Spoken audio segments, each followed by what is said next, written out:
সমস্ত ফুডি বন্ধুদের আমার চ্যানেল রসুই সাথে শ্রীতে আর একবার সুস্বাগতম। আজ আমি নিয়ে এসেছি 1 পট মিল চিকেন রাইস। এই চিকেন রাইস যে 1 পট মিল একসাথে পুরোটা রান্না করে বসিয়ে দেওয়া হয় এবং তৈরি হয়ে যায় অপূর্ব স্বাদের চিকেন রাইস। একবার বাড়িতে অবশ্যই ট্রাই করবেন, এটা আমার রিকোয়েস্ট রইল। বানানো ভীষণ সোজা, বাড়িতে মজুদ সমস্ত উপকরণ দিয়ে আমরা বানিয়ে ফেলতে পারি। তো চলুন প্রথমেই আমরা উপকরণগুলো দেখে নিই। এখানে আমি যা মাপ দিয়েছি মোটামুটি 4 জনের মতো রান্না হবে। তো চলুন শুরু করে দেয়া যাক। আমি এখানে একটা চ্যাপ্টা যে হাঁড়ি হয় বিরিয়ানির, সেরকম হাঁড়ি নিয়েছি এবং তেল গরম করতে দিয়েছি। তেল গরম হয়ে গেলে এখানে সাদা জিরেটা ফোড়ন দিয়ে দিলাম। সাদা জিরে ফোড়নটা ভাজা হতেই লঙ্কাগুলোও দিয়ে দিলাম। তারপর আমি এখানে দিয়ে দিচ্ছি পেঁয়াজ কুচি। পেঁয়াজটা খানিকটা আমি ঘষে নিয়েছিলাম, খানিকটা কুচোনো আছে। আপনার যা ইচ্ছে আপনি সেভাবে ইউজ করতে পারেন, কোনো বাধ্যবাধকতা নেই এখানে। এটাকে একটু নাড়াচাড়া করে ভেজে নিলাম এবং তারপর এখানে একে একে রসুন কুচি এবং আদা বাটা দিয়ে দিচ্ছি।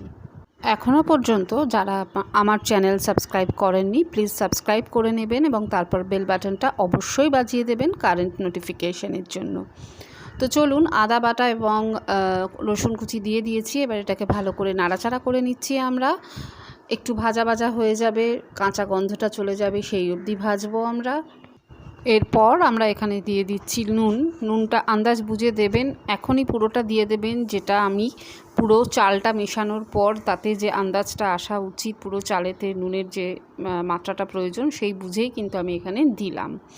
আর নুনটা দিয়ে দিলে কি হয়, তাড়াতাড়ি পেঁয়াজটা আমাদের নরম হয়ে যায়। এরপর আমি এখানে চিনি দিয়ে দিলাম। চিনিটা দিলাম যাতে একটা সুন্দর কালার আসে, তাই এই তেলের মধ্যে চিনিটা দিয়ে দিয়েছি। চিনিটা কিন্তু অপশনাল, যারা পছন্দ করেন না মাংসে চিনি দেয়া তারা এটা এড়িয়ে যেতে পারেন।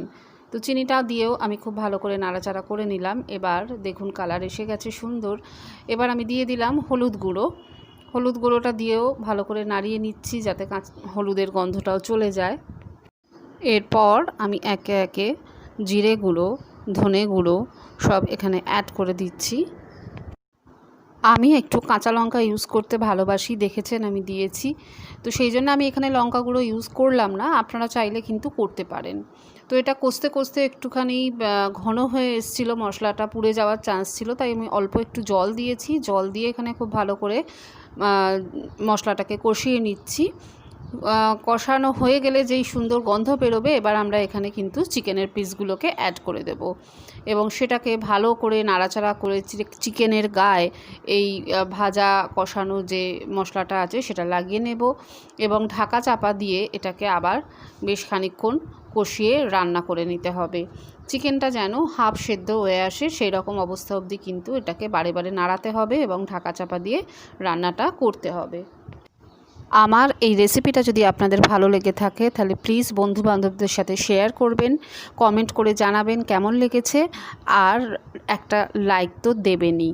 তো এইভাবে আমরা কষিয়ে নিয়েছি, মাংসটা প্রায় আধ সেদ্ধ হয়ে গেছে। তারপর আমি চালটা এখানে অ্যাড করে দিলাম এবং চালটাকেও এর সাথে নাড়াচাড়া করে ভালো করে মিক্স করে নিচ্ছি। এটা কিন্তু করতে হবে, পুরো কষানো মাংসর সাথে চালটা দিয়ে নাড়াচাড়া করে নিলাম। এবার আমাদের এখানে কিন্তু জলটা দিয়ে দেওয়ার পালা। জলটা একটু হিসেব করে দিতে হয়, অ্যাকচুয়ালি বাসমতি রাইসের ক্ষেত্রে যতটা আপনি রাইস দেবেন তার দ্বিগুণ জল দিতে হয়। তো সেই হিসেব কষে আমি জল দিয়ে দিয়েছি। এবার জাস্ট ঢাকা চাপা দিয়ে রেখে দেওয়ার পালা এবং তারপর একদম গরমাগরম সার্ভ করে দিতে হবে। এটা একদম ঝুরঝুরে হয়ে যাবে, আপনাকে কিচ্ছু করতে হবে না যদি জলটা আপনি ঠিকমতো মাপের দেন। তো আমি বসিয়ে দিয়েছি এবং তারপর হয়ে যাওয়ার পর আমি সার্ভ করে দিয়েছি। আপনারা দেখতেই পাচ্ছেন কতটা ঝুরঝুরে হয়েছে, মাংস সুন্দরভাবে নরম হয়ে গেছে। তো আর কি, বাড়িতে ঝটপট বানিয়ে ফেলুন। আর কমেন্ট বক্সে কমেন্ট করে জানাতে ভুলবেন না কেমন হয়েছে আপনাদের এই চিকেন রাইস, আর কি ধরনের রেসিপি আপনারা দেখতে চান। আবার খুব শিগগিরই ফিরে আসবো নতুন রেসিপি নিয়ে। এই কথা দিয়ে আজকের মতো চললাম, টাটা।